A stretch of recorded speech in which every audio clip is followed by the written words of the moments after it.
Of our discussion today, and in this segment we'll be talking about Volta region, the British Togoland to be specific. I'll be joined today by Seth Mifetu, who it's the PRO, the Public Relation Officer of the Liberation, I think it's Liberation Council. He will tell us about himself and also the issues we have table for that segment of our discussions. Let's take a quick commercial break. We'll be back and introduce our guests and start the discussion. If you haven't already done so, please share the link so others can join. Thank you.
Guys, I'm doing my program.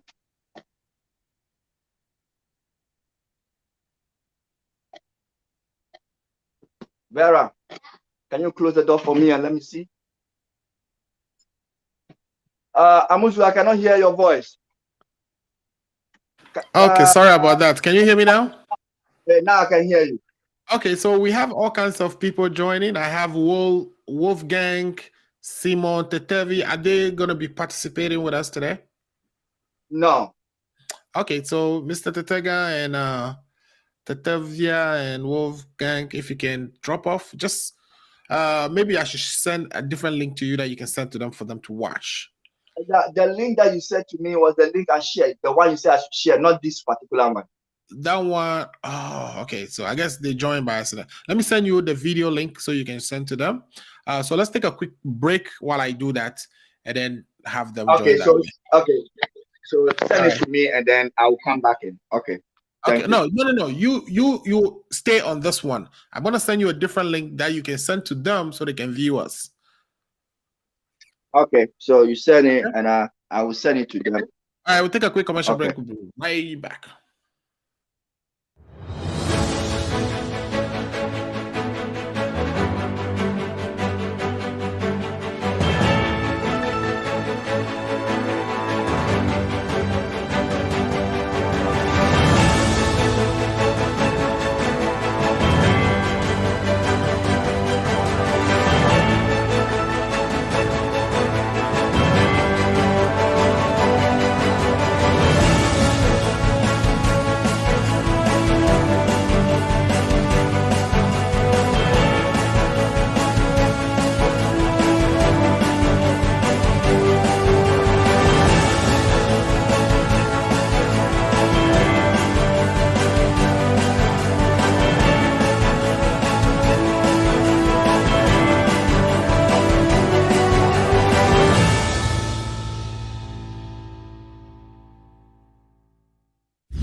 All right, all right. Welcome back to the show, Mr. Seth. Seth is the spokesperson for the Liberation Council. Is that correct, Seth? I believe Seth is frozen right now. Seth, it seems your picture is frozen.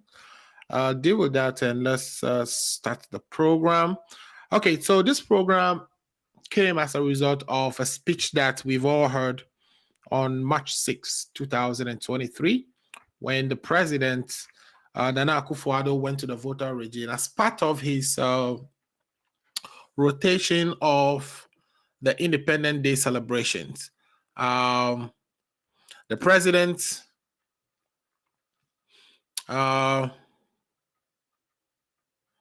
okay. So the president had made some comments about during the what he called the independence, or when we were obtaining independence in 1957, that the voter region was the only place or the only people, including OT and part of northern region, were the only ones who actually had a choice. They could choose to actually be part of Ghana or not be part of Ghana. According to him, that it's a very important occasion in the history of Ghana. I'm going to play that video and then have you think about the words he used and the things he said, the acknowledgements here, and then as my guest is ready, we will talk through these statements that he made. I think I have a couple of messages already. We hear Avonio Christian Amanyanu says, we can't hear you. Okay, I think I fixed that already. So hopefully you can hear me now. And again, he also says, share. Please share the link so that others who may be interested can join. Let's take a quick listen to the president as we wait for my brother Seth Mefetu to join us. This is what the president says. What do you think about what you're about to hear, what you are? An important historical fact is that of all the different peoples that have formed our modern nation, it was only the people of the Volta, Oti, and parts of the current northern regions who had the unique opportunity to choose to join the territory that became Ghana at independence. I'm referring, of course, to the 1956 plebiscite, in which on May 9th of that year, the people of the then British Togoland voted to join the Gold Coast on the attainment of her independence a year later. Without that significant historical event, we would not have Ghana as we know it today. All right. So that is what the president said. He said we would not have Ghana as we have it today if it wasn't for that historical event where the people of Ewe land decided to join the Volta region, to join Ghana. Now, there is this question of whether that joining was supposed to be a union in the form of two sovereign countries joining forces together to form a new country where certain powers are reserved to each of them. In the case of Ghana, the question is just like the United States, where we would have, let's say, the Indian tribe, which were people who were on the land before the British and the Anglo-Saxons came to conquer them and dominate them and carve the country on their land, that the Indians were still given sovereignty and are able to determine their own future, have their own court system, have their own law, deal with the federal system, do not necessarily fall under state law. They form their own laws, which was based on treaties and signed treaties with, the federal government, so that the federal government protects their interests. That is the closest example that we have in the United States here. But in the case of Ghana, that union was consummated in such a way that instead of having two separate sovereign countries who could have done treaties among themselves and perhaps coexist under the umbrella of one Ghana, that we have integrated that region, or that's what we call that land, which was then called the British Togoland, into Ghana completely, so that they don't now have any sovereign power of themselves. They can determine their own future. Any resources found in that stretch of land could not be credited to those people and could not be used to further their interests and their goals. That it becomes part of Ghana, and they become part of Ghana. And some arguments will be made that even that area, the area called British Togoland have been neglected, government after government, and so groups such as the liberation movement, formed to kind of defend the interests of people from that area. So, but I'm not going to speak for them. I have one of their own spokesperson here, or the public relation officer of the Liberation Council of the Western Togoland movement, right? Who is in the person of Seth Mefetu. He was also the host of the War Room. He's here to discuss the issues with me. And as Mefetu, are you available to speak now? I think. Okay. All right. So while we wait for him to join, so groups have been coming out, culminating in 2020 when we actually saw another group called the Home Study Group or so, led by Papavi, the 80-year-old man who recently passed. But that group had started blocking roads at some points, and this has led to him being arrested and a few people in addition being arrested, etc., etc. Seth, can you hear me? Seth, just stay the way you are. Don't turn anything off. Can you hear me? Yes, I can hear you. Okay, perfect. Thanks for coming to the show. I was describing the group that you speak for, which is the Liberation Movement. Is it Liberation Council Movement? Liberation Movement? What is the exact? People's Liberation Council of Western People Togoland. Liberation Council. Okay, talk to us briefly about People's Liberation Council, and then and introduce yourself nicely so people can actually understand your role in that organization before we get into the discussion. What is this People Liberation Council, and what role do you play for them? Well, I'm the PRO for People's Liberation Council, and People Liberation Council of Western Togoland is an NGO that is established, have their certificate. It's a registered organization in Ghana. And we have our certificate from Ghana, and they've given us the power to operate. We deal with governmental issues, environmental, health issue, and gender issue as well. So we have also delved into the issue of British Togoland, in short, Western Togoland. But that is not the only. It's not the only thing that we do. We also have to have areas when it comes to environment, when it comes to gender, when it comes to education. We also have things that we do. So talking about good governance, that we delve into the British Togoland, it's just part of our job, part of what we do, or part of what organization registered for. So that is what People Liberation Council of Western Togoland, that is all that we do. Okay, thank you. So what does this group want? So what is the aim? I mean, you say you deal with educational issues, so good governance, etc., but is there a specific aim that you are, or objective that you are set out to achieve, and how are you doing with that? For now, in terms of Ghana, we have involved in environmental issue. We have been promoting environmental health.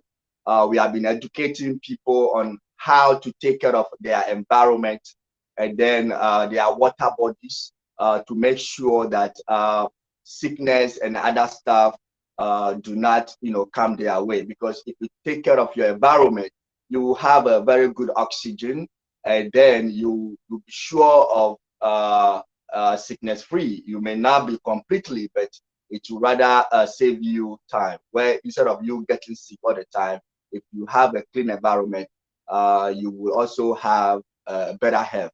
We also embark on self-reliance in Ghana. We have been educating people in Ghana about self-reliance, that people should not just wait on government to come and do everything for them. They should take the opportunity by themselves. They should hold the bull by their horns and do things that will benefit them. But unfortunately, all these things that we have been doing, because of the name Western Togoland attached to the organization, authorities do not allow us to proceed. One time we were arrested at the Peje, where we are educating the community on the tree planting, to the fact that we even sent some seedling for the community to plant. But unfortunately, we don't know how that message was taken, or because the name was People's Liberation Council of Western Togoland. So because of the Western Togoland attached to the name, we were arrested. Our equipment was taken away from us. Some of our members, including the vice, unfortunately, it was rather unfortunate, the vice chairman of the People Liberation Council was at the program at the time, but they mixed him slightly. They couldn't get him. So they mixed him, but they were able to get the Secretary General and a few guys to the police station. But all the same, we work out things, and God being our side, we are still on. We also delve into the British Togoland. Oh, I cannot hear you. One more question about the council, and then we switch over. How do you get funding for all the good things you claim you do, like the seedlings that you buy and send to the people in the voter region? How do you get funding? And is this thing only targeting voter region? Are you spreading to other regions or other countries? Like I said, so far it's not only the voter region; it's at the other parts of the world as well.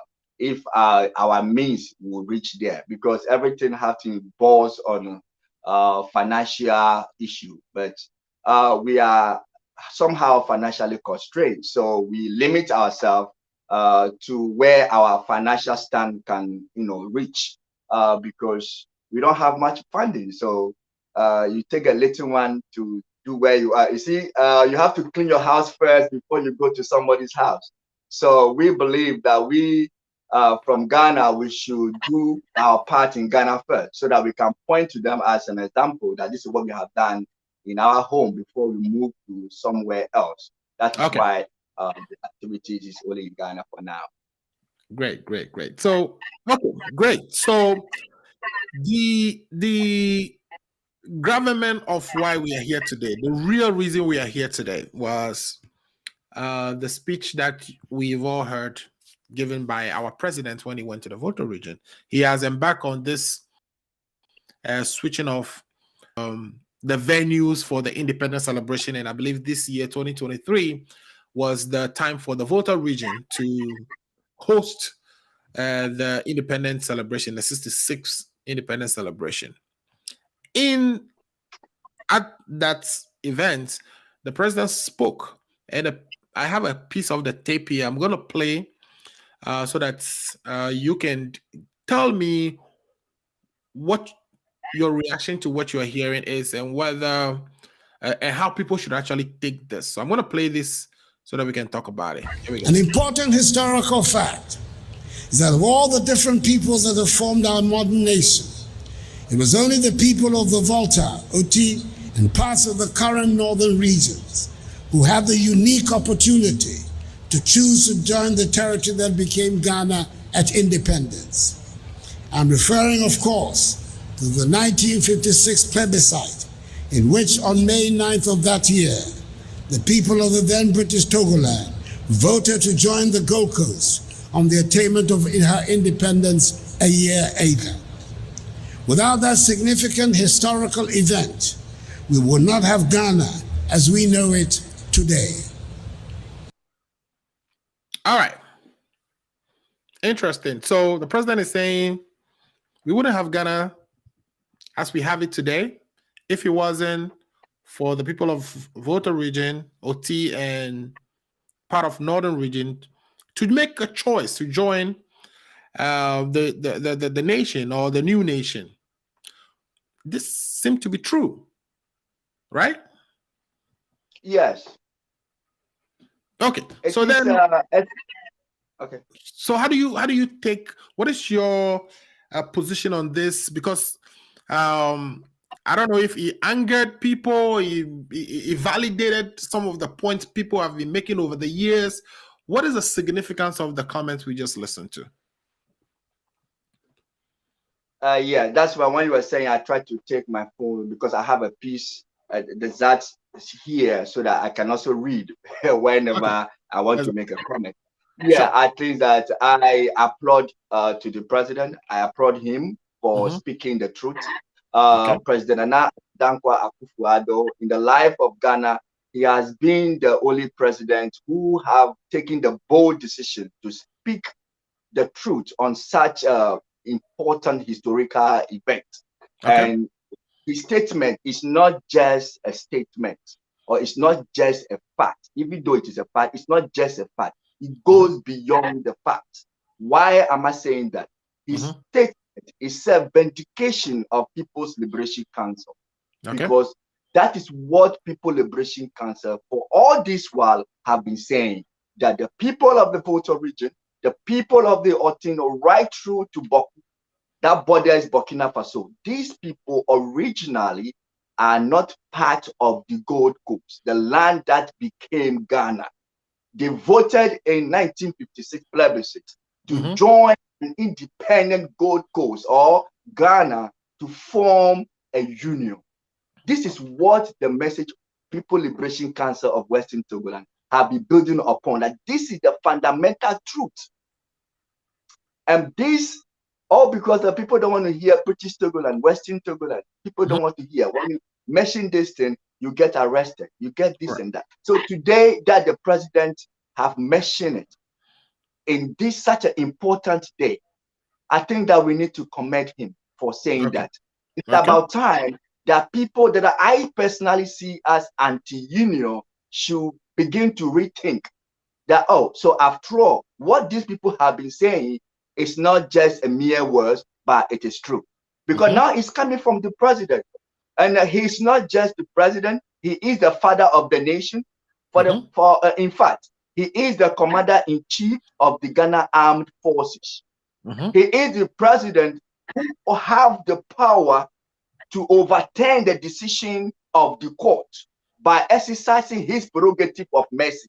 So he coming out to say that People Liberation Council of Western Togoland, for all this while, what they have been saying is true. I think that he deserves applaud for that. Even though he did not mention People Liberation Council, I think because it is what the message that the Liberation Council have been saying is the same thing. Even though he didn't mention the name, but it's the same thing. Right. Okay. But now, yeah. For people Okay, who go may ahead. not have a good understanding of or have the basics or historical antecedents, what actually this is about. I mean, why is it important that because they chose to join Ghana, what significance, what is that to Ghana? How does that add anything or take anything away from Ghana? And what exactly is lacking here? Because they joined Ghana. Ghana is peaceful. I think they don't have any problem. Yes. So let's sleeping dogs lie, right? It is true, like you said, but it's a lot. If you listen to I have the comment here. That's why I'm looking on it. If you listen to what the president said, he's telling us basically that the people that he mentioned are not part originally. Let me use the word original or formally.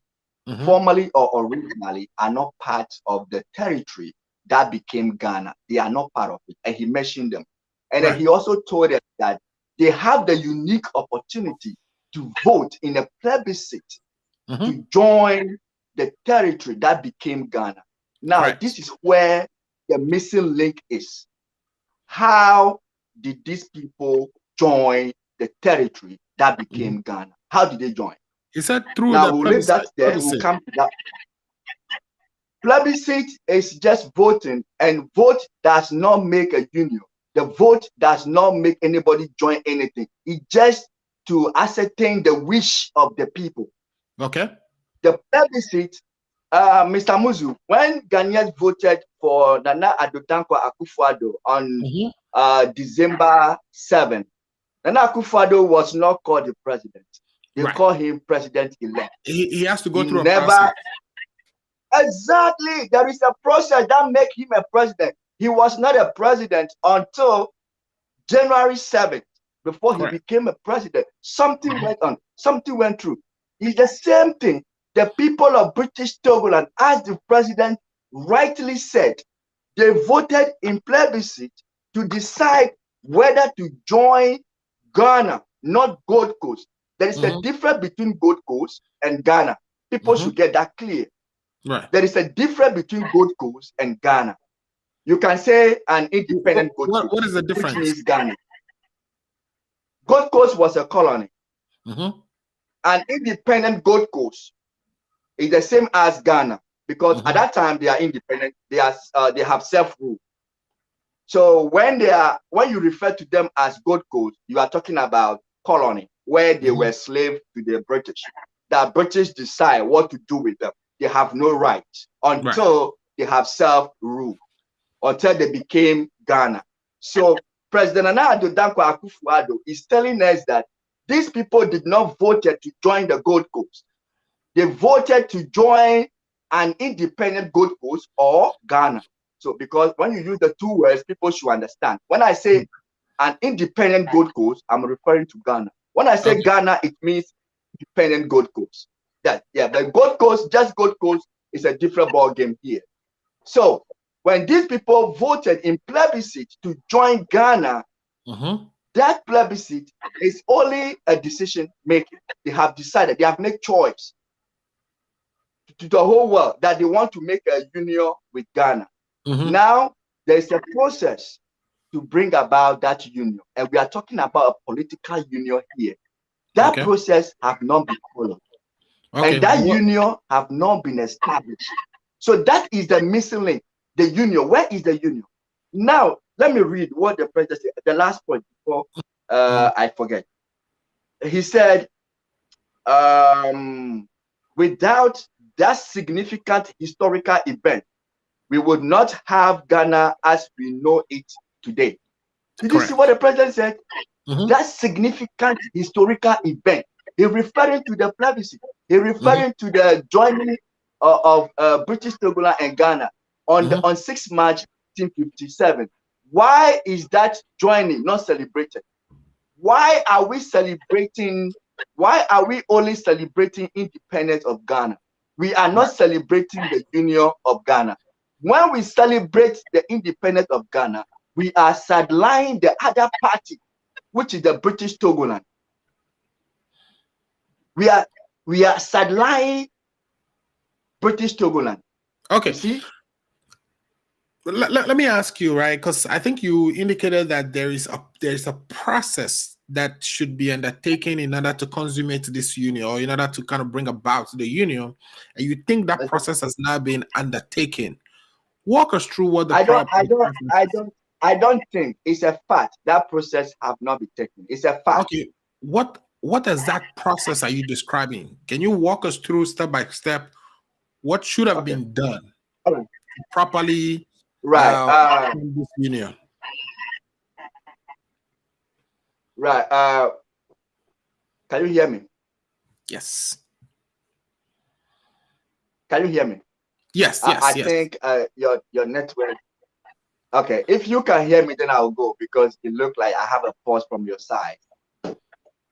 I can hear you. Yeah. Okay. Hey, I think now we're good. Yeah. Very good. Now, before I would say it, I would not just say something that people would think that I am the one saying.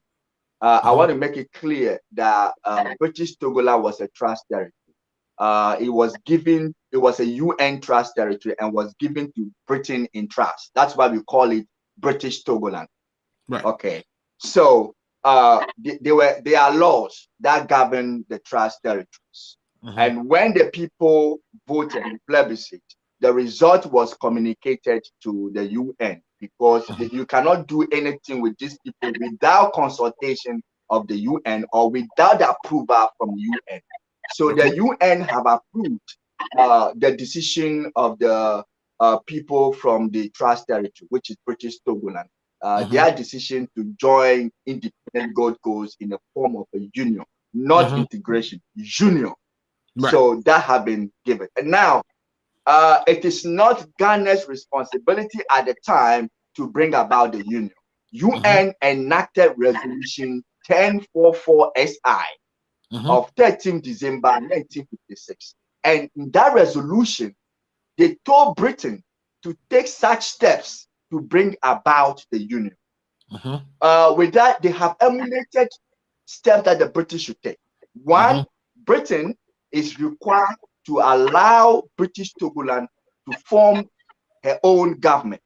It should have a government that will represent her interest. Britain is required to have a constitutional conference. What you're describing is in the resolution 1044. Yes, it's part of it. It's part of the step that Britain is supposed to take to bring about the union. Britain is required to have a constitutional conference between the leadership of Ghana and the leadership of British Togoland. At the same time, Britain is required to have a constitutional, a union constitution that will give a backing to the union. But all these things have not been done. Now, Britain have taken a step to walk Gold Coast through the process. That Gold Coast have a parliament at that time. How do they call it? Is it assembly or whatever assembly? If my memory serves me right, but let me just remain to maintain the parliament. They have a parliament that make laws for the citizens, and they have the process that will bring about their independence. So the process was followed step by step. But in the case of British Togoland, nothing of that sort was given. Once the people voted for the union, that ends it. And then on the midnight, 5th March 1957, midnight of 5th March 1957. That means not 6th March, 5th March, before on the 6th. Britain decided to cancel the transition agreement. That on that day, British Togoland is no longer under Britain. And that on the 5th March midnight, and then we enter on the 6th, and then Britain said the union between British Togoland and Ghana has been formed. So if you cancel somebody a transition agreement, maybe an hours later or a minute later, how do you form a union with such people who represented British Togoland and who represented Ghana in this case? You see, so all these things were not done. And if you can see in the resolution 1044 SI, paragraph 3, you see that Britain was required to write a letter or to inform the Secretary General of the UN about the union when the union is actually effective. And that Britain did that on the 6th March 1957, Britain wrote a letter to the Secretary General of the UN under the signature of Sir Alan Noble, saying that the union between Ghana and British Togoland have been effected the very day Gold Coast became independent. But in fact, nothing has happened. What we saw is a forcibly annexation of British Togoland. Ghana and Britain, I don't know how they did it, but they conspire and they integrate British Togoland or Western Togoland into Ghana. So we are asking, that's what we are saying, that is wrong. That is wrong. When this thing is done, Mr. Muzu, it's not just saying that these people are belonging to Ghana, that's okay. It's okay, they belong to them. But the fact is that if you don't make the union, these people lose their identity. They lose their territorial integrity. They lose their culture. And now they've lost their name. As I'm speaking right now, you cannot do any business in the name of Western Togoland or British Togoland, but you can do business in the name of Gold Coast. You see? Okay. But if the union is properly consummated, the two parties will be respected and everything will be fine. And everybody will be happy to use his or her true identity. You will not feel bad to say I'm from British Togoland or I'm from Western Togoland. You will not feel bad. It's just like in America here, you say, yeah, I am a New Yorker because you are from New York. You go to any state and then see where you are. It's fine because they're in the union. But Ghana is not like that. You can't even do business in the name of British Togoland. Okay, let me ask. You have to have relied on some definition of union in order to assert that what we currently have is not a union. Why do you think what we currently have is not a union? Because union can be consummated in so many different ways. It could be a union where each party still retain their sovereign powers and is able to act in its own interests with treaties with the other party that establishes them as a one force. In the case of the United States, we know that each individual state was actually is actually currently living a sovereign state on its own, and makes its own laws, have its own court system.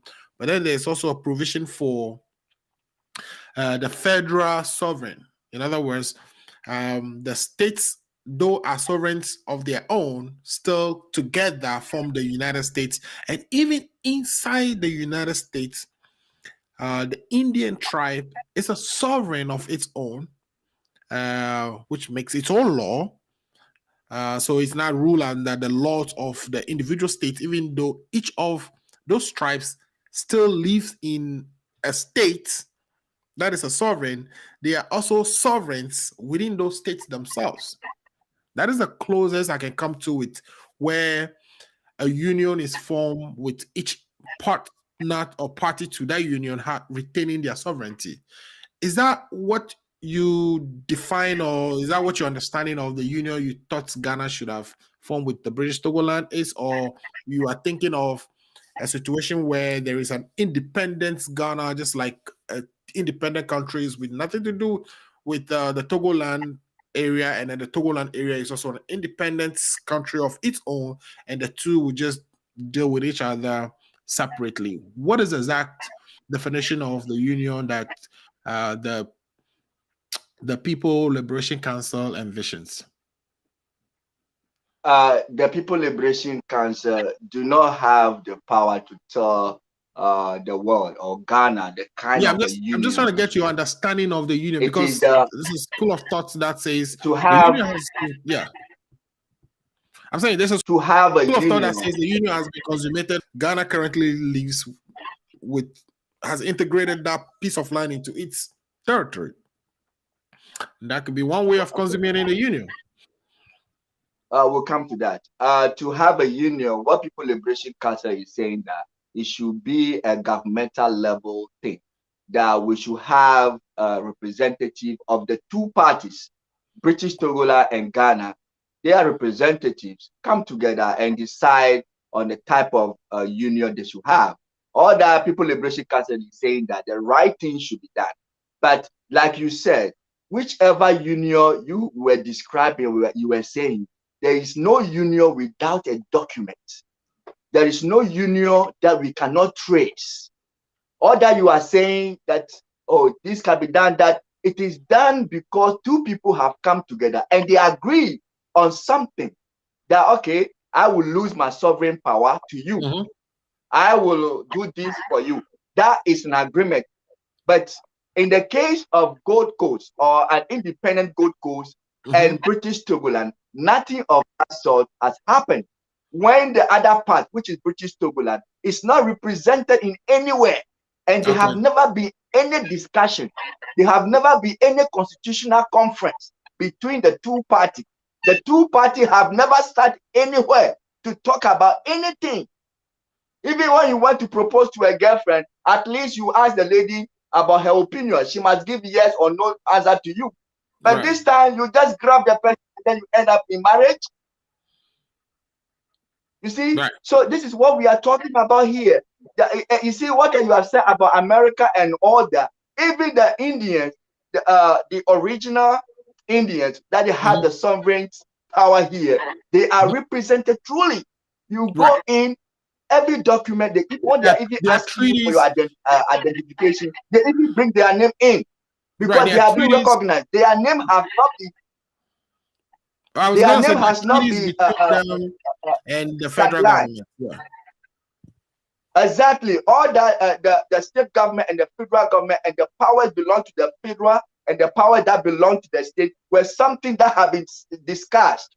That the parties have agreed upon it, and they knew that these powers are federal powers and these powers are state powers. So they know their limits. Right. That people have sat down and discussed it. But the case of British Togoland and the case of Ghana, these two parties have never sat anywhere. There is no leadership at the time to represent the interests of people, British Togoland at the time. So the union, I don't know how you form a union, why the other party don't have a representative. I don't know where that happened. I don't know. This is where the problem lies.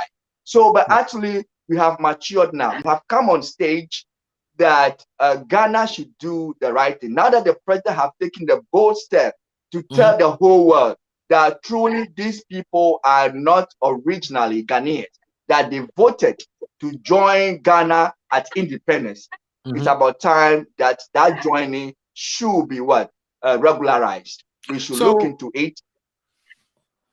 So now that the president has acknowledged the importance of the plebiscite and how Ghana would have been different without it, what steps, if any, should be taken? Like you said, it's time for them to kind of actually memorialize the union, right? Somebody in the comments is saying there has to be terms of reference. What steps should be taken since there's no leader for the other party? Like the girl that you are trying to marry has no leader, no mother, no father. So what steps should be taken?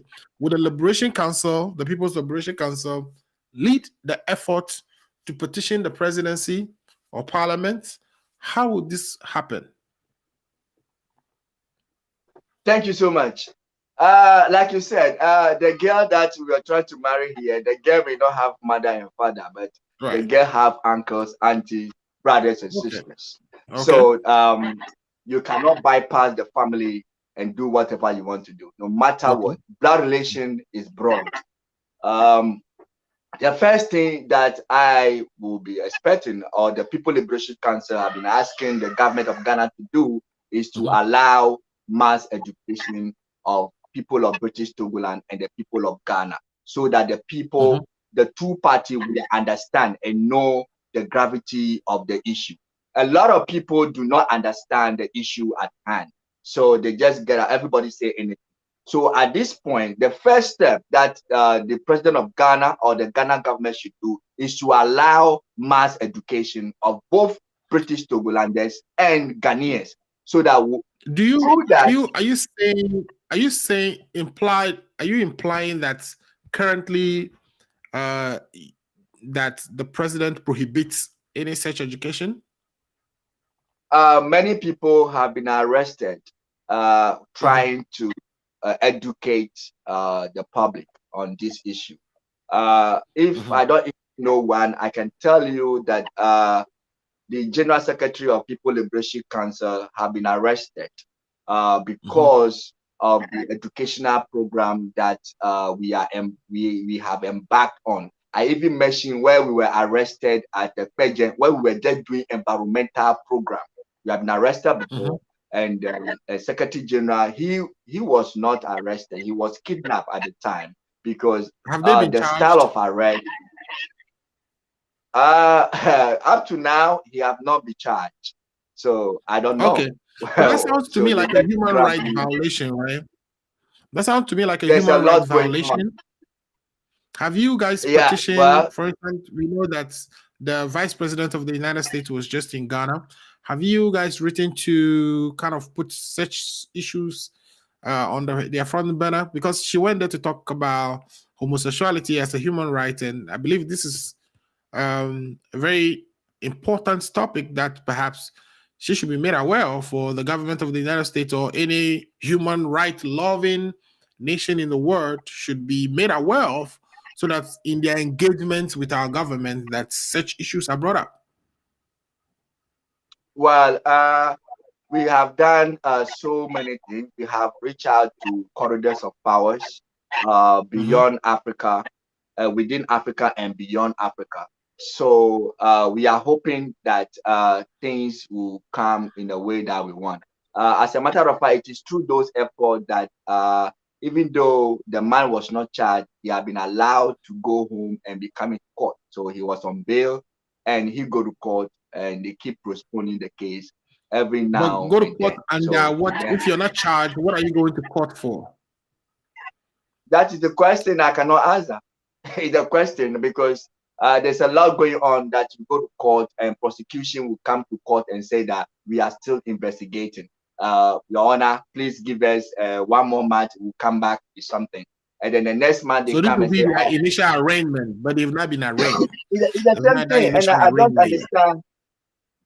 I don't understand that in under democratic dispensation, people will be arrested before we'll be running and be looking for evidence and all stuff like that. I don't even know, but that is what is happening, and it is happening Right. because people who are talking about the union, people doesn't want to hear it.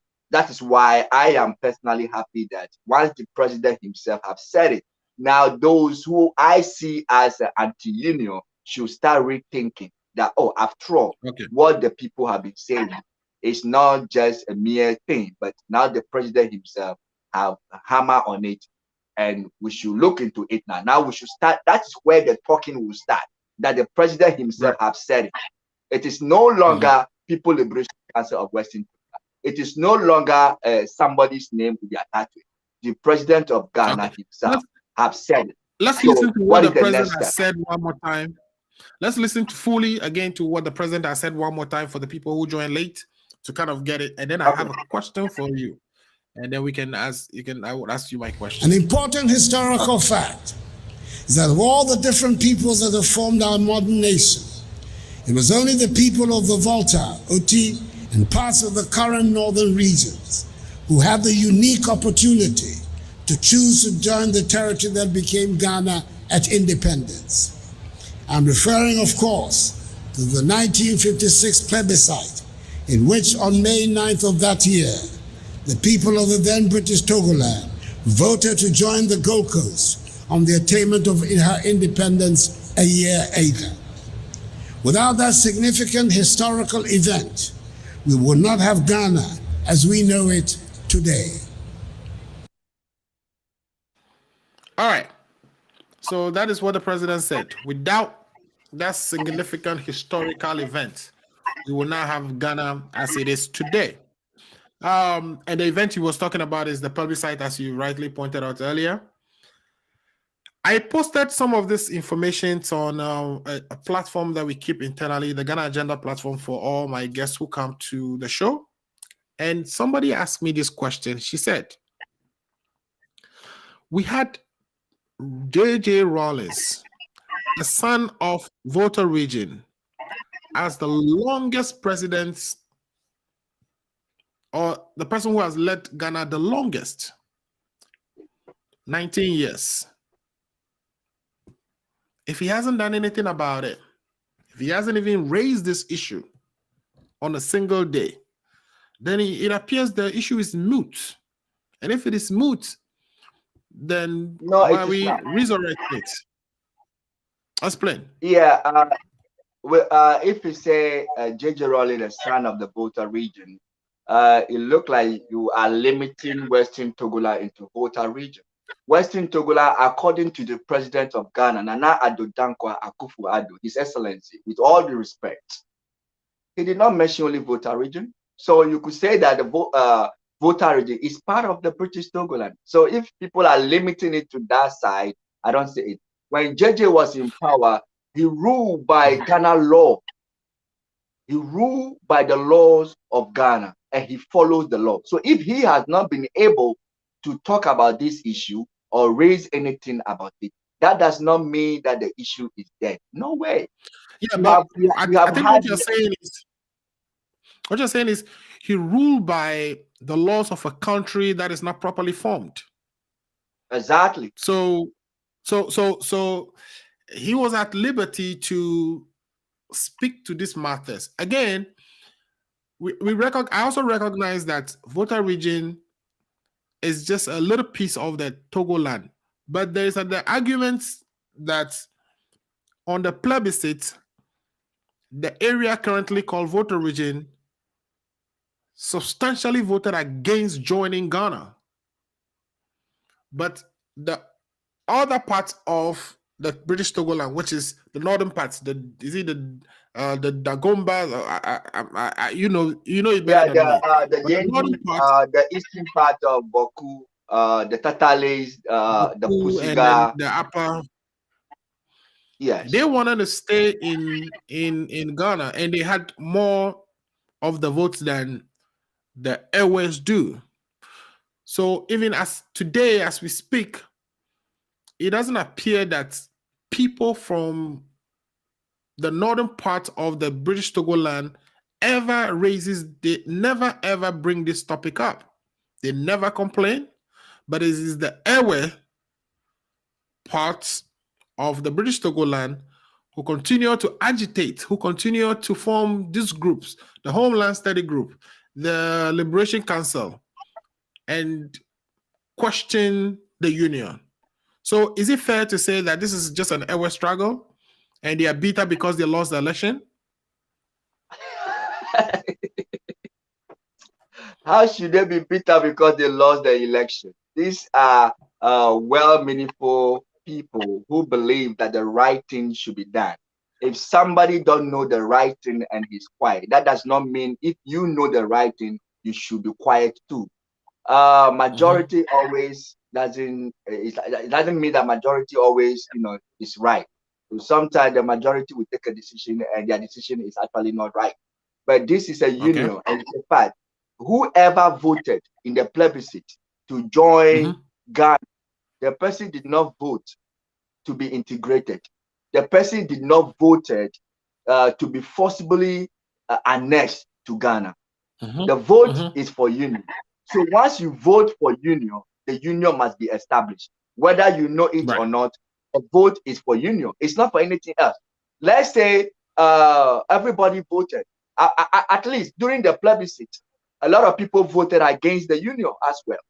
But let's assume that everybody voted for the union. Does that mean they want to join Ghana in a form of integration? No, they want to join Ghana in a form of a union. So that union should be properly consummated. So if we are talking about it, it's not wrong. It's not a matter of they voted and they are quiet. They are also. What? So with regards to the proper consummation, you are saying that the one piece that is missing is the documentation, the memorialization of what that union is, as to whether it is integration. You still just want to see the documents, right? Is that so? Is this just the lack of memorialization is what your problem is? Yeah, the problem is not because it's not just, by implication. I think by implication, it almost appears that integration is the union Ghana envisioned, and that's what Ghana took steps to do. But you are saying that even if that is the case, there should be some document that points to that. Is that correct? If there is an integration, if the land is integrated, at least there is a way of doing it. There is a legal way of the proper way of integrating. But that is not what it is. If you integrate the people, it is wrong because the people did not vote for integration. The vote is for union. And it's not just a documentation that I'm talking about here. What leads to the documentation? What leads to the documentation is when you have the two parties sitting together, agree on something. Whatever the two parties agree on is what they put on paper. That leads to the documentation. So if we say documentation, then one party can go and bring document and say, okay, I agree on this. That's not how it's supposed to work. We are saying that the two parties should be recognized. Your father should be recognized, and your mother should be recognized. In this particular case, there wasn't the other party. The British Togoland was not represented. So even in any negotiation, it would have been unconscionable, because here is Gold Coast. Once they are not represented, then they can never be a negotiation. Okay, if so any resulting, yes, they are not represented. So how do you negotiate? They can never be negotiation if the other party is not represented. You can only have a negotiation when the other party is present. But shouldn't you be taking this issue with the British, because you were represented by the British at the time? The British government was your trustee, and yeah, they were our administrative powers. Yeah, I mean, we are in trust. We are putting trust, and they are the trustee, right? So they have a fiduciary relationship with perhaps the British Togoland, and so they were acting on our behalf. If you have an issue with unconscionable dealing with another sovereign, shouldn't your problem be placed with the British, who were supposed to be your fiduciary, who were representing your interests?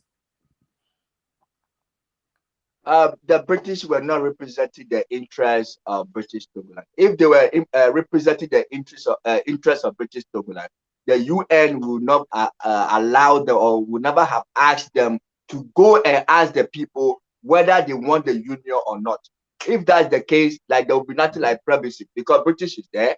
They are the colonial masters of the Gold Coast, and they are the administrative powers of British Togoland, so they can do whatever they think. But because they do not have that power over the British Togoland, for being administrative power, you have a limitation. It's not everything you can do. Don't forget, Namibia was given to South Africa to be nurtured to independence. So South Africa was administrative powers of Namibia. That does not mean that South Africa have every power over Namibia. We as British Togoland, we are ruled by international law, and British have been given the steps, guidelines to take in the course of administering the land, which is British Togoland. So those powers of forming the union is beyond British. That is why Britain was asked by the UN to ask the people, let the people decide whether they want the union or not. And when the people say we want the union, he was given a step that, okay, take such step to bring about the union. And so it is he taking responsibility from the UN, but he didn't do it. He didn't do it. It's just like you ask your son to take money to your somebody there, and your son didn't go there and come to tell you, Daddy, I've given the money to the man. But the son didn't do it. You are somewhere you don't know. So I'm saying, we are saying that, okay, government did not do it, but now we are mature. We are mature. Government did not we are no more kids. The United Nations had asked them to do.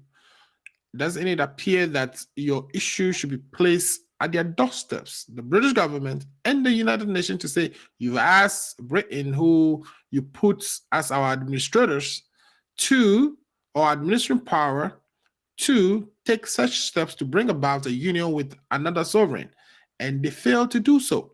So shouldn't that be where you place your, instead of placing your frustration with the other party in this negotiation, shouldn't you be placing your representative? Because in this particular case, they came and asked you for your authority to do a certain thing, to form a union on your behalf. You say, yeah, sure, go ahead. We'll prefer the union. So they were again instructed that, you know, they should bring about the steps to ensure that happens, and they haven't done that. Shouldn't you be shouldn't you be approaching them and asking the question for their failure to discharge the duties that has been given to them? Yeah, like you said, frustrated. Nobody is frustrated here in this case. We are trying to do the right thing, make sure that the right thing is done. like you said, when you see somebody holding your son, it is the person that's holding your son. It is that person you have to talk to the person that this is my son. Give my son to me. You don't go and say, who gave you my son? And you go and be chasing somebody else who gave your son to the person. So we are telling the people on the ground that, listen, this is what the powers or responsibilities that were given to British to carry, and they failed to do that. Now we are mature. Let us ourselves take such steps, and it will be a plus for Ghana for taking such bold steps to bring about this union. The whole world will respect Ghana for that.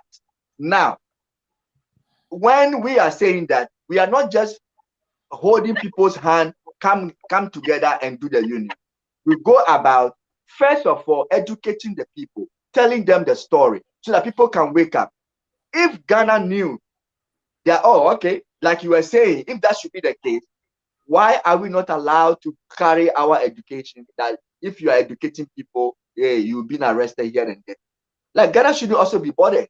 Okay, you are not doing anything bad. You are telling people about the plebiscite that the president himself talked about.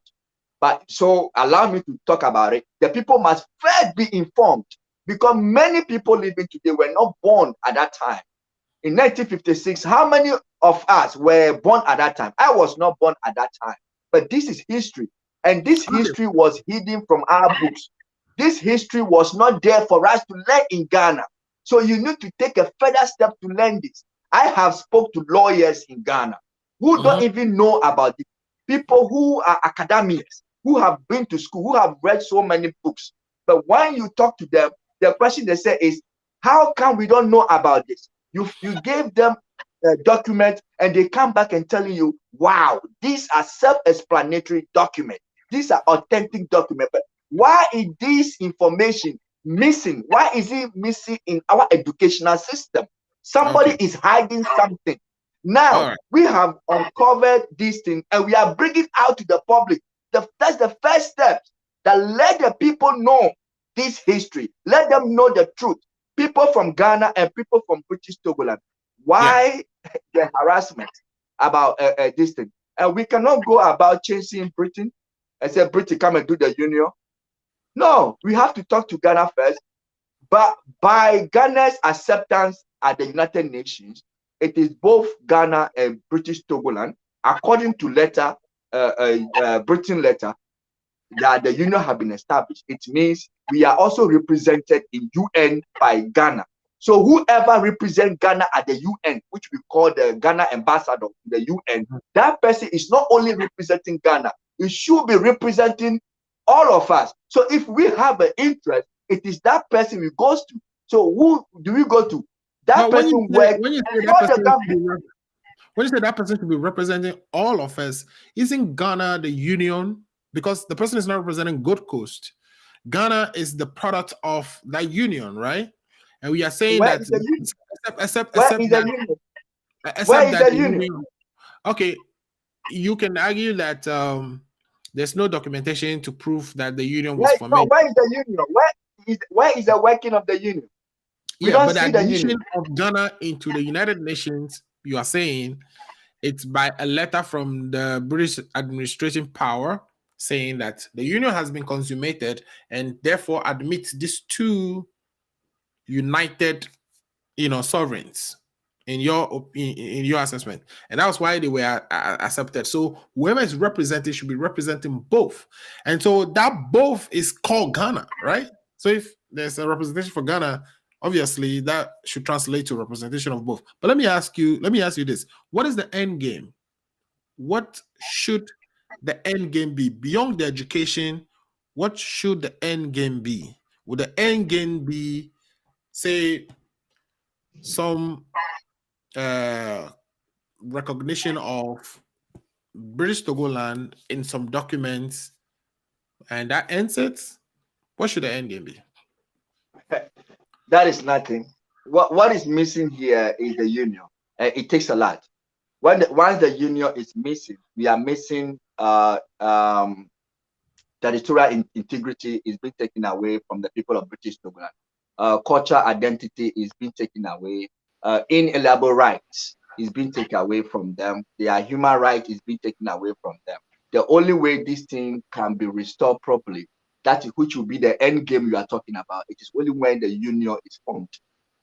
When the union is formed, all these things will fall in its place, and everybody will now feel belonging properly. Everybody will now feel belonging properly. So the union is the key, is the end game here. But I said the steps, you don't just get up today and then form a union tomorrow. The steps have to be taken. And I told you that the step will have to begin with education. So Ghana government would have allowed Ghana as a country and people from British Togoland as a country will also be educated, so that both parties will be educated on this issue. So they will understand, they will come to a full understanding. You don't just jump into forming union. If you are talking about union, that does not mean tomorrow or next year you should get some people and come and sit down and form a union. No, understanding must work first. Do you have any lawyers? Do you have any lawyers in your group? How lawyers for People Liberation Council? Yeah, who should perhaps take this matter up to the international courts and question the validity of the union, if any? Well, People Liberation Council have lawyers, but the right thing needs to be done. Like I said, you don't just jump in, because the land needs to be educated. The people on the ground, the people you are fighting for, they need a proper understanding. They should know why this is important. Yeah, but I'm saying once you win a case at the international level, right? Once you win a case at the international level, the government cannot stop you. Yeah. Well, at the international level, I'm sorry, breaking, so I don't hear everything, but I hear you what you said. At the international level, they have to look at what is happening on the ground. Is the people on the ground, are they abreast with the issue? Do they know what you are talking about? How do they take it? How do they accept it? So I'm saying that they look at all that before they go. Yeah, but I'm saying that so this government will not allow you to do education, all right, because they don't see the value of it. That is what they have to allow, and that is wrong. That is why we are saying that it is wrong, and they have to allow education to go on. And now that the president himself has said it, then allow education to go on. Let's educate Ghana. Let's educate the people from British Togoland. Tell them their story. Let them know their roots. Then we pick up from them. Yeah, but I'm saying, you know, there are laws like the SMD, the SMD 20, which prohibits even this discussions. But I'm saying that if you could win any official international backing in law, right, then you can freely educate people in Ghana based on those laws without Ghana saying anything. But right now, if you want to start this type of education, that is why they are arresting people. And you, I'm sure, were the one who even educated me on the SMCD, right? The Supreme Military. Yes, SMC 20 decree. Supreme Military Council decree. Right. Okay, there are a couple of questions here that I want to pose to you. I think we've gone over the 1 hour time frame. Unfortunately, please don't go away, because you mentioned the Supreme Military Council decree. I didn't get your question right, but I want to comment on that, about the decree, because that decree is against the 92 Constitution of Ghana. It is a discriminatory decree, and it's a very shameful thing that Ghana, as a democratic country or a country governed by law, is now still using a decree. I don't understand, if people hear the word decree, that a constitutional country is now using a decree, and that decree is only against certain people in the country, not everybody. So that tells you that that law is not for everybody in the country. So that law itself, it is against Ghana law, it is against international law, it is against humanity, it is against everything. You have to have the Supreme Court make pronouncements on that. Otherwise, you saying it doesn't matter, does it? No. If we accept the decree, why do we choose to have a 92 Constitution? Why do we choose to have it? Why do we say we don't want military rule? Why? Then we should have allowed military to continue to rule us. We said we don't want military rule. We want a constitutional rule. We want a government by the people, for the people, and of the people. We have said that, and we have accepted this. We came out with our own constitution. And when you look at it, the preamble of the 92 constitution, it starts with saying that we the people, So it means it is we ourselves have given to ourselves this law. So if the Supreme Court will accept the decree from a military ruler, they should have put that in the constitution, so that when we read the constitution, we know that we have accepted this. And you know that this will not be accepted by anybody in Ghana. It will not be accepted anywhere in any civilized world. Nobody will accept that. So why under the carpet we'll be using that against some people? If you read that decree, it is against only people from British Togoland. It is not against people from the Gold Coast. This decree is a discriminatory law. It is against the 92 Constitution. It is against the international law. It is against humanity, and we are still using it. Okay, so I'm saying that good. Everything you said, perfect. I've read it, and I'm disappointed that we still have that on our books. But it is on our books until we don't have it. Mr. Musu, we don't have it in our book. Hear me out. Hear me out. You don't have it anywhere. It is only when you talk about British Togoland, they go and bring something about military decree. We all know Achampo passed that decree in 1976. Yeah, I know Achampo was a military ruler, so I wouldn't have said nothing bad about that, because he do what he wants. But once we have chosen that we don't want, and now we gave ourselves a constitution, we gave ourselves law that will rule us. Why do we go for a decree that discriminates against our fellow brothers and sisters? We should not be happy because it doesn't go against you. We should not say that because, oh, it doesn't affect me, so we don't care. You should care, because when you see your fellow beer burning, you better put water on yours, because you don't know when yours will be on fire as well. Today, when people, I don't want to mention them, I'll keep them. Continue. Okay, let me maybe help with this some explanation here, because even our criminal procedures, right? Like it's under the National Liberation Council, which is also another one of those military rules. But the fact that you have a fourth Republican Constitution doesn't make all those laws illegal. Let's bear that in mind. The fourth Republican Constitution actually even recognized all prior constitutions and these decrees.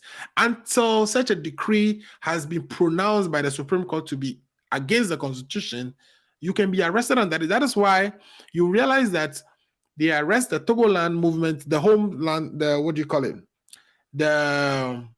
Homeland Study Group folks, and they arrest them under the SMCD 20. Because it's still on the book. So a good thing for you to do, for the Liberation People Council to do, is to challenge the constitutionality of that decree. Otherwise, until the Supreme Court to make a pronouncement that is unconstitutional, it is constitutional. Yes, like you said, that law is unconstitutional as you speak. That is the fact. Challenging it is a problem. Why? Because you need a lawyer to go to court and defend you and speak. Now, there is no single lawyer in Ghana that will want to go to court and speak on that. Why? If you do, you lose your license. You know how Ghana have become. So it's just a whole lot of issue now. It's, if we want to talk about everything here, it's a mess. Because a lawyer who have a license to the Ghana bar, who have been called to the Ghana bar, if you dare try this, you will lose your license. You will lose your license. Trust me, a lot have been done, and it's not everything that we can say on air. People who don't know what we have been through, they sit behind and think that we are just talking. We know what we have been through. Okay. They are lawyers. There's a question here about how long do you think this education that you are asking for will take? Excuse me? The education you are asking for, like how long do you think, the people need to be educated on this? Or is this something you think should be put in the curriculum so that because it's history of the nation. right? So it should be taught in the schools. Is that what you are asking for? Well, teaching it in school is part of it. That will be a plus for a government that will allow this history to be taught in school. And then it will have to be the truth. It's not that we'll be saying that this and that. No, we will say Kwame Nkrumah is one of the founding fathers of Ghana, and tomorrow we change our book and say he's not. And then public reaction will come. No, it should be the truth. People from British Togoland who are versed in this issue will be consulted on the true story of British Togoland before any government decides to put it in the textbook. They'll put it there. That is very good. And allowing the people to go around and educate the people on the ground, both Ghana and British Togoland, it will take that one. It have no ends. It will take many, many years, but it will get to a point that we can say that, oh, okay, now people are well vested in this story. Now they know. People are well informed. But you can't just mention years, that 1 year, 2 years. No. So what if there's a decision that teaching this is gonna be is gonna lead to disturbance of the peace? Would you still insist that it should be taught? Because yes, I'm going to give you an example. Look at slavery. I'm going to give you an example in the United States. I'm going to give you an example in the United States where the First Amendment of the Constitution guarantees to every American or everyone living on this land the freedom of speech, which sometimes translates to freedom to read, freedoms. We call it exercise freedoms, right? The United States Constitution guarantees that to everyone, except in matters that border on security. When the matter borders on the security, the courts give deference. The courts will give deference to the security expert. Because the courts are now security experts, they can tell whether a specific information is going to cause a security issue or not. So they will defer to the professional judgment of the security experts. In this particular case, if it is found that educating a group of people about some union that needed to be formed and how it was not documented is likely to cause a security issue, and there should be a deference to the expert opinions of security experts. Would you accept this? Talking about British Togoland, if we start educating people on this issue, it will not bring about any security issue. But you are not a security expert, so why should we defer to you? You see, people are saying that people may take up, do other things to undermine the security of the country if you are preventing them. If you are preventing them, when you say people should not smoke weed, that is why they will smoke it. If you say people, okay, I've allowed you, the law says you can smoke weed. Weed is a medicine, so medical marijuana. People will now, they won't smoke it. It's like, now if you smoke weed, you are nobody. But when they say the law say don't do it, they will do it to tell you, hey, me, I'm a high guy. I'm a guy, man. No. So it's the same thing. When you suppress these people, and you don't want their stories to be heard, that is where people will do things that you don't even think about. But the issue about British Togoland, we are saying that this should be a dialogue, a peaceful dialogue. Should be a peaceful dialogue. And if the government open door for education, nobody will do anything. People will be willing to listen. If you listen to the story, what will you do? You listen to it. You accept. You do nothing. Only when people feel bitter, when they feel that my story is not being heard, I think I have something good here, and then they will decide to do what they can do so that their story will be heard. Their side of the story will be heard. That is rather will cause a security threat.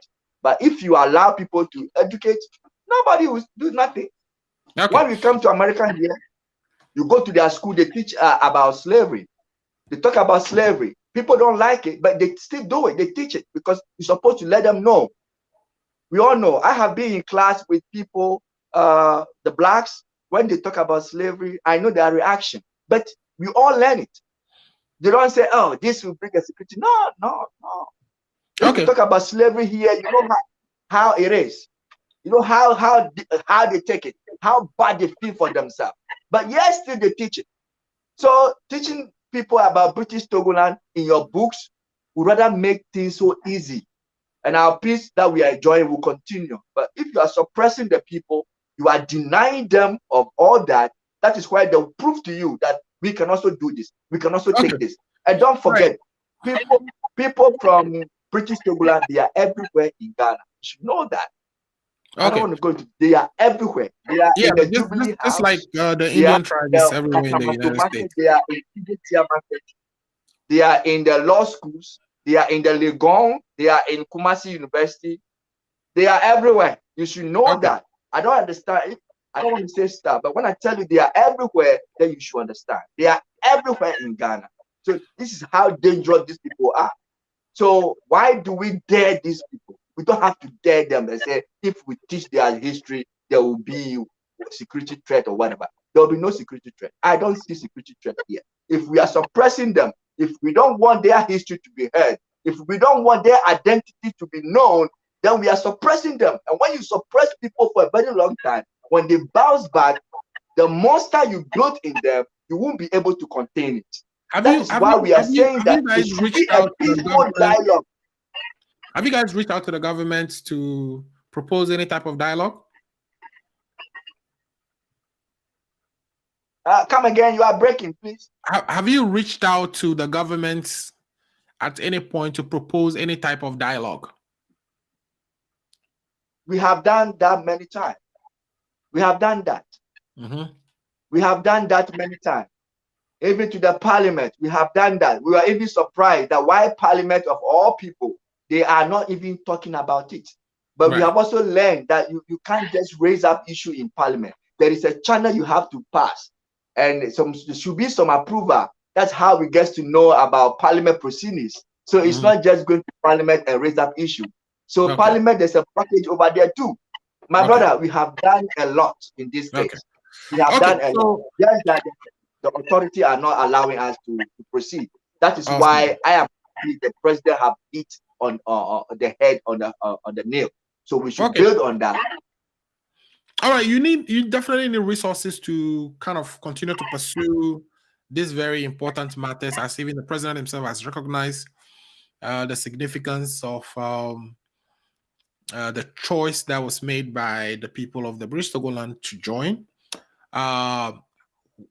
People are listening to you. We have a few watchers. Tell them, how can they contribute to this effort? How can people reach out and support your struggle to pay a good lawyer to win some things? Because once you start winning some things, you'll register, and maybe build some war chests for the education that you envision. Okay, like I said, to every struggle there is a steps for it. The step of paying a lawyer, we have not gotten to that steps yet. Or if we are paying lawyer to jump into it, it's going to be only the educated one who will get involved. No, we don't want that. We want everybody should get involved. That is why we have taken our time and we have been educating people. We have been putting stuff on our website. Whoever wants to read more can go to www.plcwtl.org. You see, plcwtl.org. Well, if you go there, that's our website. We have a lot of information there that you can read. But all these things that we are also praying at, we are asking for a peaceful dialogue. We are asking for anything that should be done in this direction should be done peacefully. Because if there is any mayhem, if there is any, like you said, security threat or whatever, it will harm the union that we are talking about. We can't have a better union, a harmonious union, if there is a security threat, if there is a mayhem, if there is a chaos here and there. So people should not take this issue and be running and be causing unnecessary chaos about it. We believe in peace. We have been asking people to be very peaceful in this matter. It is not fight. Fight will not bring you anything. Lawlessness will not bring you anything. We cannot go about doing lawless things and expect that a better union will be created within a lawless country. No. Such union is better if we don't even do it. So we have been asking for a peaceful steps toward this movement. Nobody should, if you go to the website, if you read it, we are always stressing on peace. If you read it, we have documents there, we have video from the United Nations, we have things that you can get it, the fact from there. And then we go on. We first want everybody understanding. That is where what we want right now. It's not about paying lawyer to go to court and only 5 people in a courtroom will listen and the legal machinery will No, be I don't think you arguing understand here what and I'm there. saying to you. I don't think you understand what I'm saying to you with that, with regards to that. What I'm telling you is that you have Okay. to start winning some things at the international level. Oh. At least win some declaration that the union was not properly formed in a legal opinion. So that if you have that in your hand, then you have a backing to actually go and beat your chest and say you demand this, you demand that. Even if you have that, you approach the government, they will listen. At that point, they will have to listen because there is a judgment that you have in your hand that is declarative that says, this so and so should be done. So yes, I understand the education piece that you want to do, the populist education, get everybody involved, let people know about it, but that can go on and on and on, and it's happening underground right now because the government wants to chase after you and arrest you any opportunity they have. However, if you have a ruling that gives you legitimacy, that says, listen, you have government of Ghana, you have not properly consummated this, then you have a standing. Then you can actually demand certain things from the government. That is what I mean by get a lawyer. Without a lawyer, I mean, you just be underground. Anyway. I apologize. No Like I problem, said, because the line is breaking, I don't hear everything though. That is why I didn't hear that part well. That's right. That's what right. I heard. I'm gonna play the tape for you one more time, what the president said, and I want you to use that to reflect and then give us a good summary of where we are with this struggle. What is the relevance of this tape and how you think it should be used going forward, and what role it should play in the education piece that you're advocating. So let me play the tape and then use that as an opportunity to give us a beautiful, nicely summarized version of everything you said today. An important historical fact is that of all the different peoples that have formed our modern nation, it was only the people of the Volta, Oti, and parts of the current northern regions who had the unique opportunity to choose to join the territory that became Ghana at independence.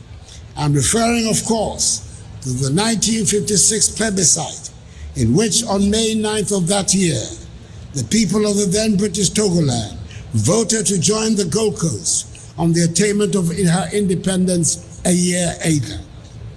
Without that significant historical event, we would not have Ghana as we know it today.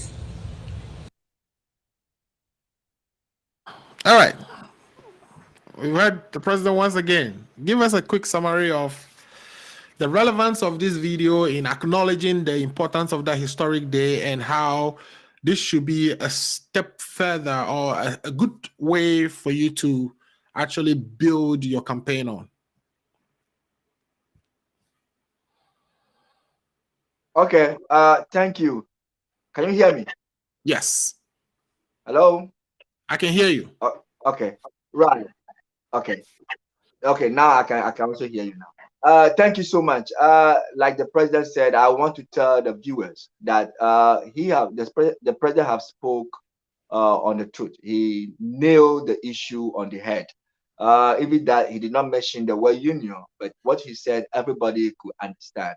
And that we are saying that now that the president himself have come out boldly, we as people, we should also now understand that the issue is important and we should do our part by allowing ourselves to get education. We should first of all understand the issue properly. We should not just jump into it. We should know where we are and where we started from and where we are headed so that we can come about. It is only one Ghana. We are not going to change the name Ghana to anything. We are not going to take any part of Ghana away from anywhere. It is the same country that we are going to be in. But what the president have said, that is the foundation of which our forefathers laid for us by voting in plebiscite to join Ghana in a form of a union. So let us build upon that peacefully. we are asking for a peaceful step or peaceful approach in this manner. We should all now go back, look for research, look for information that leads to a proper understanding of this union thing, so that we can all get understand and be in the same boat. I gave our website as www.plcwtl.org. We can also go there and look for information. Let's read, let's get educated, understand the issue at hand, and let's join forces together and one accord peacefully. Peacefully, I stress on the word peace. We don't want any mayhem, no confusion, nothing. Peacefully, so that we can have this issue resolved once and for all. It will be a plus for our country, Ghana, to take the bold step to formalize the union that we all want. Are you there with me, Mr. Amuz? I am. Thank you so much for that education that you've just walked us through. A lot of people, like you said, even callers, are not very familiar with this matters. Maybe because we are not taught, first of all, in school, and then even anybody who's trying to speak about this thing is arrested under a Supreme Military Council Decree 20, which is a decree specially meant for just this thing. You discuss it, you get arrested. Now, first order would have been that in defending anybody who's charged under this decree, that there is an appeal all the way until the Supreme Court until this decree is declared unconstitutional. Because you can't have a law that discriminates against a group of people. Second thing I have also picked up on is that this is now recognized, like you said, by the presidents, of the importance of the choice made by the people of the British Togoland. And since the president is talking about it, it has opened the floodgates again for everybody else to actually jump in and do their education in the best possible way they can. This is the Ghana agenda. We talk about everything Ghana, good or bad. We talk about it. So I welcome you anytime you are interested in providing us further education on this topic. We appreciate you, and I'm sure all the listeners and viewers are grateful for all the knowledge you had to share today. Thank you so much, my brother. We would welcome you anytime. Just let us know. Thank you. All right, guys, that is the Ghana agenda for today. We are grateful for all the viewers and all the panelists who came to speak on the issues table today. Again, every Saturday we are on from 2 p.m. and we are usually talking about Ghana politics, anything Ghana, good or bad. We'll talk about it on this channel. My name is Alfred Amuzu. I am the host. If it is Saturday, you know what time it is. It's the Ghana agenda time. We will be back next week to discuss the important issues occurring in our country. For now, have a good rest of the weekend. Bye-bye.